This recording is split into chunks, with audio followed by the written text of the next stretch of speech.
Maintenant, on va voir comment faire le masque bec de canard qui, pour moi, est plus agréable à porter puisqu'on respire. Voilà, donc avec des liens toujours en biais. Il est entièrement propre à l'intérieur, il n'y a pas de couture visible, il n'y a pas de couture au fond pour pas qu'il y ait des trous de couture au niveau de la respiration, puisqu'il faut que ça filtre un maximum. Et il est entièrement pris en couture, donc endroit envers, il n'y a qu'une surpiqûre de visible sur le bas du masque. Voilà, et avec des élastiques. Et avec les élastiques, je vous disais, il y a une coulisse à l'intérieur de manière à pouvoir régler l'élastique entre l'élastique qui est sur la nuque et l'élastique qui est au-dessus de la tête. Voilà. Donc j'ai les masques que j'ai préparés tout à l'heure, mes découpes. Je n'ai qu'une épingle au milieu, j'en ai mis une toutes les 25 cm. Ça me suffit et je vais venir coudre du haut du masque vers la pointe. Pourquoi pas le sens inverse? Parce que si je commence par là, ici ça va se déplier et le tissu va bouger.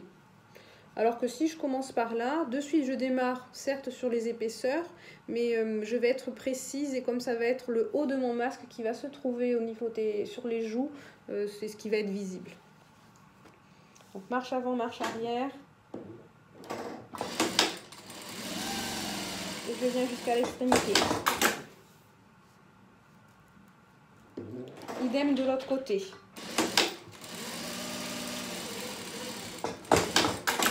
Je répète l'opération sur l'autre masque.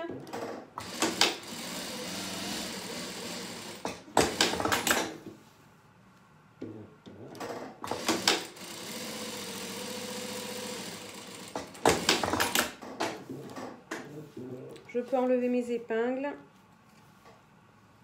J'ai donc réalisé cette couture-là. Je vais venir retourner mon masque. Alors, je vais ouvrir ici et je vais tourner le masque.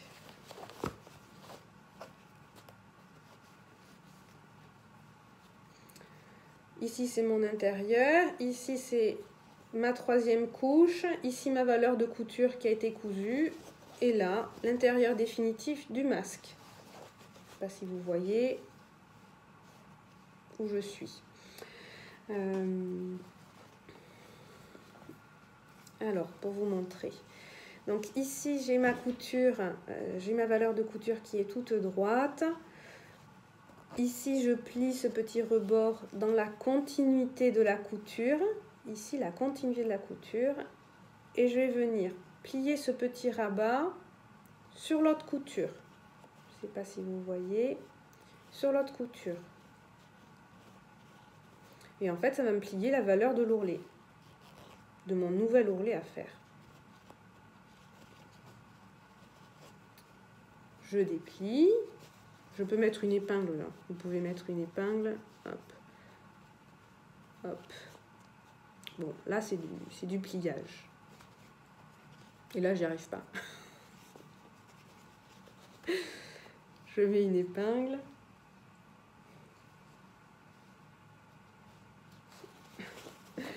Voilà.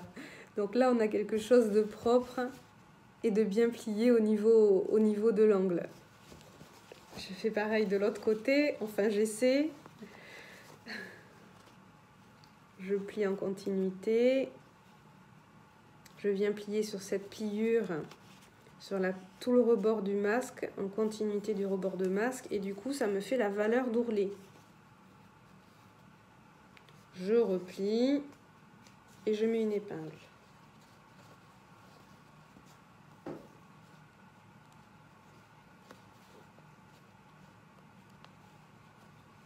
Et là, je peux tendre de manière à placer le reste de la couture.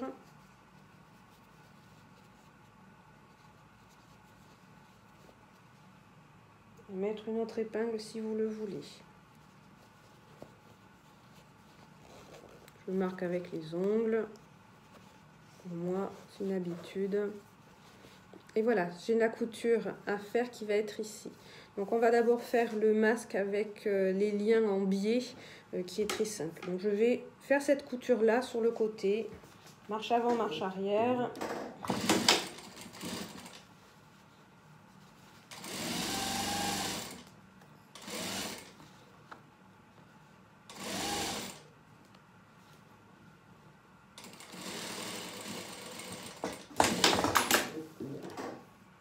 Voilà, la couture est faite, ça commence déjà à ressembler à un petit bateau. J'ai à nouveau, j'ai taillé toujours des biais qui font des liens qui font 80 cm de long. Je vais une nouvelle fois marquer le milieu du biais de mon lien.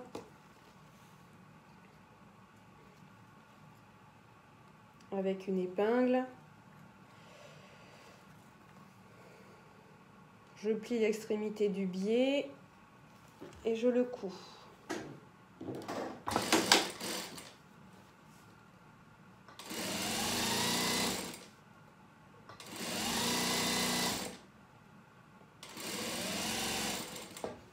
J'ai mon épingle de milieu qui est là et je vais venir insérer en repliant le biais. Je viens insérer la pointe de mon masque.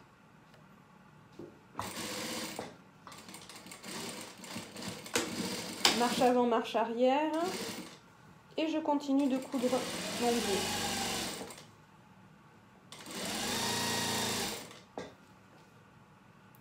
Je plie l'extrémité du biais.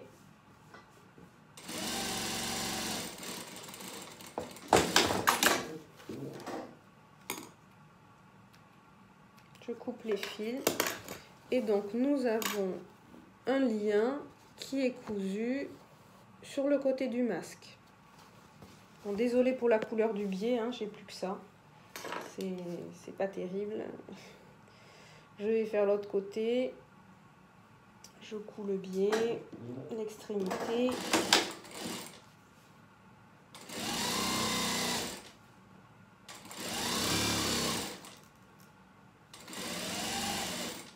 J'arrive à l'épingle qui me montre que c'est le milieu. J'insère la pointe de mon masque.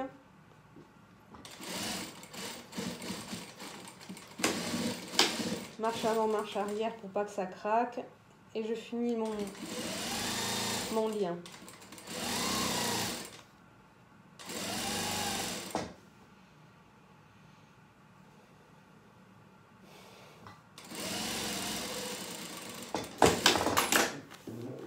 Et mon masque est fini. Un petit coup de fer à repasser pour avoir un travail propre. Le masque est fait.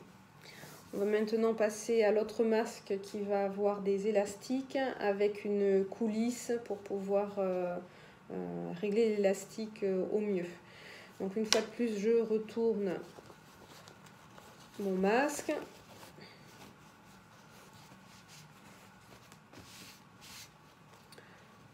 Je plie mes angles.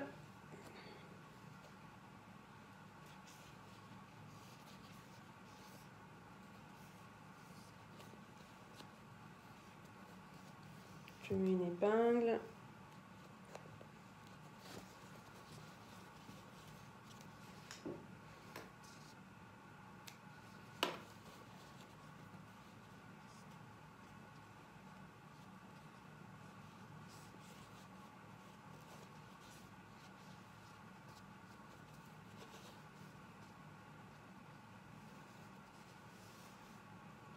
Je mets une épingle. Ce côté, je mets une épingle un tout petit peu plus loin. À peu près à 2 cm, je mets une épingle.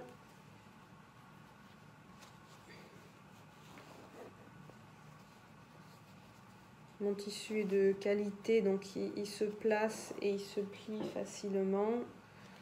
Une épingle de plus. Et là, j'ai coupé toujours un élastique qui fait 70 cm de long. J'ai également pour ce masque un petit bout de sergé qui fait 3 cm de long. Il peut être plus étroit. Je vais le positionner, je vais le coudre à l'intérieur par la suite pour pouvoir faire une coulisse. Donc là, on va plier l'élastique en deux pour pas qu'il soit tourné. Et je vais venir l'insérer dans ma couture.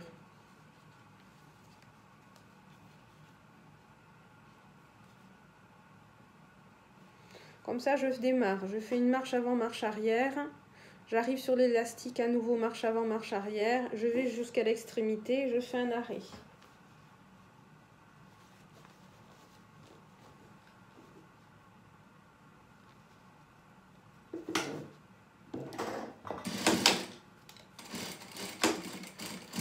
Marche avant, marche arrière sur l'élastique. Je fais mon ourlet.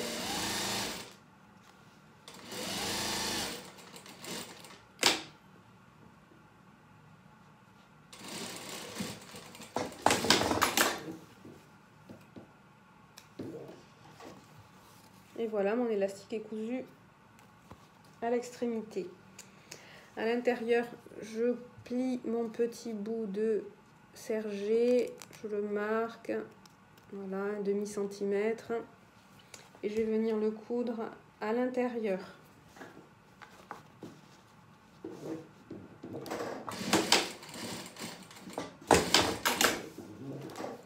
Voilà, marche avant, marche arrière. Je le replie à nouveau. Et je n'oublie pas de venir insérer mon élastique à l'intérieur. Voilà. Et je vais venir à nouveau piquer.